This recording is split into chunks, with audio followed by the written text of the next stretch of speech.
எத்தனையோ படங்கள் வருது, எப்படி இல்லாம முடியுது. பட் இப்படி ஒரு கிளைமேக்ஸ் வச்சிருக்க முடியுமான்னு என்ன ரொம்ப நாள் தூங்க விடாம யோசிக்க வச்ச 2019 ரிலீஸ் ஆன ராமோட பேரன்பு படத்தை பத்தினது தான் இந்த வீடியோ.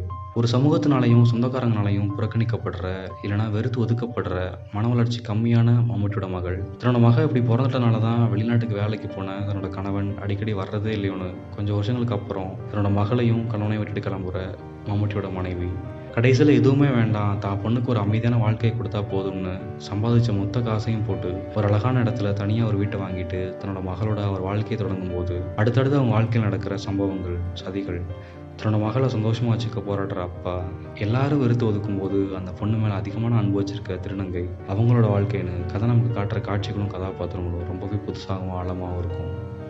தன்னோட மகளுக்கு நான் தான் அப்பான்னு சொல்லி புரிய வைக்க மம்முட்டி போராடுற சீனாக இருக்கட்டும், அவள் கஷ்டப்படுறத பார்த்துட்டு அவளை மாதிரி கொஞ்ச நேரம் நம்மளால் இருக்க முடியுமான்னு சொல்லி யோசிச்சு அவளை மாதிரி நடித்து பார்க்குற சீனாக இருக்கட்டும், வயசுக்கு வந்த ஆனால் மன வளர்ச்சி கம்மியான தன்னோட மகள் ஒரு பொம்மையோட ஆடையை விளக்கிட்டு அதோட மார்பகத்தில் பெயிண்ட் பண்ணும்போது முதல்ல அதிர்ச்சியாகி அப்புறம் அவளுக்கும் அது தேவைதான்னு சொல்லி புரிஞ்சுக்கிற சீனாக இருக்கட்டும், சொந்த மகளோட ஆசை நிறைவேற்ற விபச்சாரம் பண்ணுற இடத்துக்கு போய் அங்கே நடக்கிற ஒரு சில எமோஷனலான சீன் உட்பட அத்தனையும் இதுவரையிலும் தமிழ் சினிமா பார்த்துடாத அருமையான காட்சிகள்.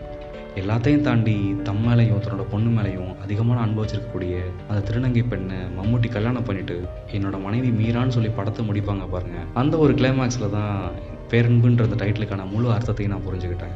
மனநலம் பாதிக்கப்பட்ட ஒருத்தவங்களை மனம் நகமாக பார்த்துக்கணும், அவங்களை கஷ்டப்படுத்தக்கூடாதுன்றதையும் தாண்டி அவங்களுக்கும் செக்ஸ் மேலாம் ஆசை இருக்கும் அப்படின்றத நான் புரிஞ்சுக்கிட்டது பேரன்பு படத்தை பார்த்ததுக்கு அப்புறம் தான்.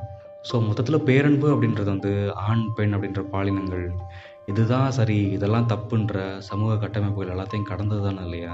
ஸோ அப்படி ஒரு அன்பை நமக்கு கொடுக்குறவங்க தான் நமக்கானவங்க இல்லையா? ஸோ பேரன்புன்ற இந்த ஒரு படம் தமிழ் சினிமா இதுவரையிலும் பார்க்காத ஒரு வித்தியாசமான ஒரு கதை. இந்த படத்தை இது வரைக்கும் நீங்கள் பார்க்கவே இல்லை அப்படின்னா தயவு செய்து போய் பாருங்கள். ஏன்னா நம்ம கற்பனைக்கு எல்லாத்துக்கும் அப்பாற்பட்ட ஒரு சிலரோட வாழ்வியலை ரொம்ப வலியோடையும் ரொம்ப அழகாகவும் கடத்தக்கூடிய ஒரு ஒரு கதை தான் இது.